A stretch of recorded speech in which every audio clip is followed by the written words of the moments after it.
My name is Jill, and I want to talk to you about this idea of how to survive until the end of the world, and I'm calling it human training. I'm going to explain that in just a moment, and then I'm going to talk about why life is a lot like a bag of tomatoes.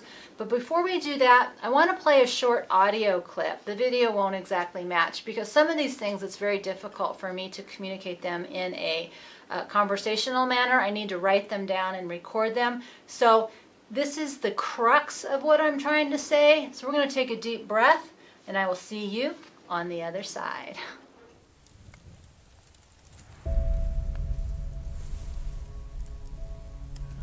What does human training to survive until the end of the world mean? Well, there are three calls. There is the battle for your body and soul, which we are understanding as the control of external forces on human systems.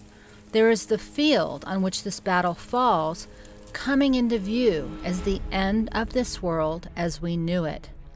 There is the strategy we will choose for which we will face both battle and field. There are lots of ways to say the same thing, but more simply, there is the problem, there is the solution, and then there is our reaction to both. Because ideas without action have no victory, and all the power lies not in the idea, but the action taken to support it, which is where I am choosing to stand. Not in the battle nor on the field, but in the point of power, the daily discipline true strategy requires. What strategy am I talking about? How do we access our full potential as human? How do we do that? With daily discipline and long-term focus. Why will some fail, moving these ideas into action or not? Moving from virtual life into real life, beyond being stunned into submission, immobilized with fear, or dehumanized into a domesticated complacency. Not training for a single event or an extreme experience, but human training to begin rebuilding the foundation of who we already are, at any time and at any age.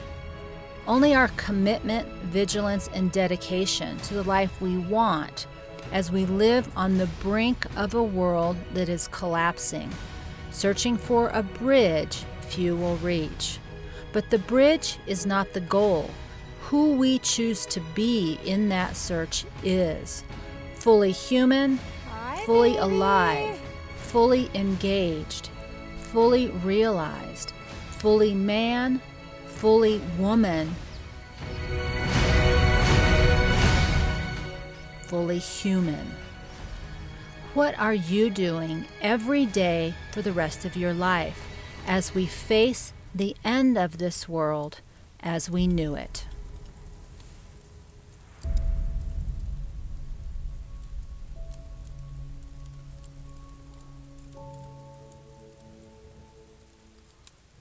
So what I'm really trying to communicate is that I really truly believe that the solution to most of the problems we're facing in the world today doesn't lie out there somewhere. It lies within. And I'm calling that human training because I think a better way of maybe talking about it is potential, but I like the word training because it implies doing the work. And that's really the big problem I've seen. So when I say I choose to stand in the strategy, not in the battle or on the field, is that if we don't move ideas into action, then they have no power. And our most powerful point of reference or to be is in the active state, taking what we believe and what we know and making it real, you know, walking our talk, which is something obviously I've been talking about for a long time. But one of the pieces of feedback I get is, how could I know about any of these things? I live in the trailer in the middle of New Mexico on a cow farm. And I did not start out life in this direction. I started out life as a very normal person in suburbia. I grew up like most of you did. I got degrees, I got jobs, I went back to school, I got a master's in social work, I became a therapist, I worked with crisis, I worked with dying, I worked with criminals, I worked with a lot of everybody. So I spent a lot of time in the system, and I left for many reasons. One is my own health was compromised, but I also was very clear that none of that really helped. And so part of what I learned in these last 12 years since I walked out of the system was that everything that we try to do within it doesn't really work, and that when I took a step back and I focused on how to do my own healing process, I got a lot of clarity on what was valuable. But what happens in the second half was when I moved out here into the dirt and have spent a few years out here, something very profound happened, and I would not be able to understand it if I hadn't learned to live like I live. So the value that I'm trying to communicate brings me to the story about why is life like a bag of tomatoes. And for anybody who's had a store-bought tomato or a homegrown vine and sun-ripened tomato, there is absolutely no comparison. But let's just imagine you've never had a homegrown tomato. I didn't have time to get to the store to get tomatoes. And all you've ever eaten is store-bought tomatoes. That is, your entire experience is wrapped up in tomatoes taste like cardboard. They're red, they can be pretty, but they don't really taste that good.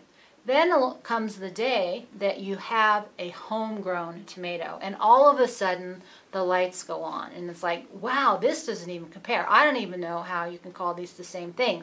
And the question then becomes, why aren't we all growing homegrown tomatoes? And so when I talk about do the work, when I talk about moving ideas into action, there's going out and buying the tomato, and there is eating the homegrown tomato, but the value comes when we figure out how to grow or locally access the homegrown tomato.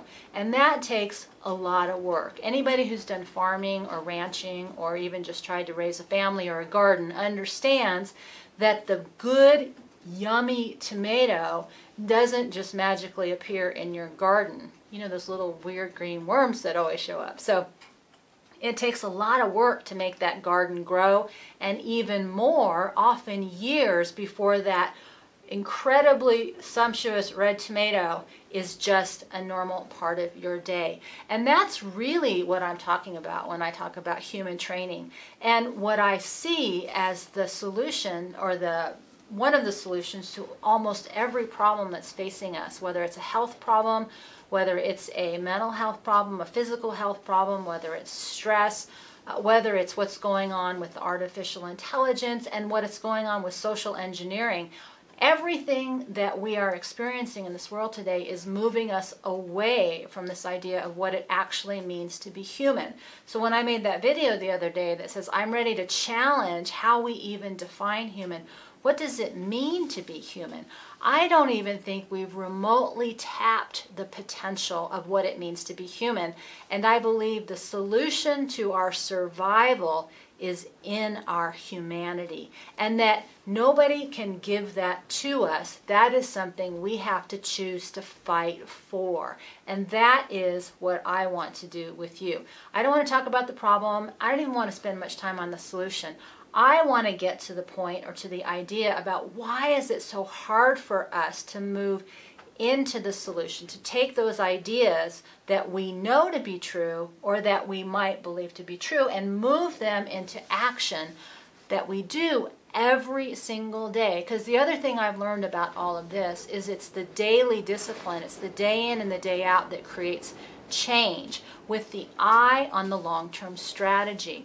So that's just a little synopsis about what I'm trying to do really over at 18 Crossroad, and these videos are just a way to bridge that as we together flesh this whole system out, because this isn't a secret formula, it's not a specific method.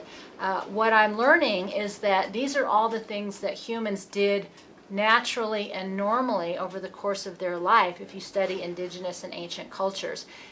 and we're adding a little modern technology and a modern day flair along to that process. But I believe in human. I believe in you, and I believe in our ability to recapture what it means to be fully human as a way to be fully alive. Because what I'm saying is I believe that is how we survive what's happening now. I believe that's how we're going to heal the past, whether it's a health problem, whether it's a trauma, whether it's a relationship. If we don't have that foundation of our essential humanness, if we don't understand what the basic purpose of our humanness is, then we're unable to access the higher parts of our soul, and we're unable to really anchor that future that we've also been talking about. So I really believe in this idea of fully engaging in our potential of what it means to be human, with the complete and absolute understanding, now that I've had lots and lots of personal experience, is that it's only what you do every single day is when it starts to make a difference. It's not an idea, it's not a training that you can go to for a couple days like fire walking or the cold exposure. It's what we do every single day. And with that, we're going to take a big old deep breath, and we are going to see you next time.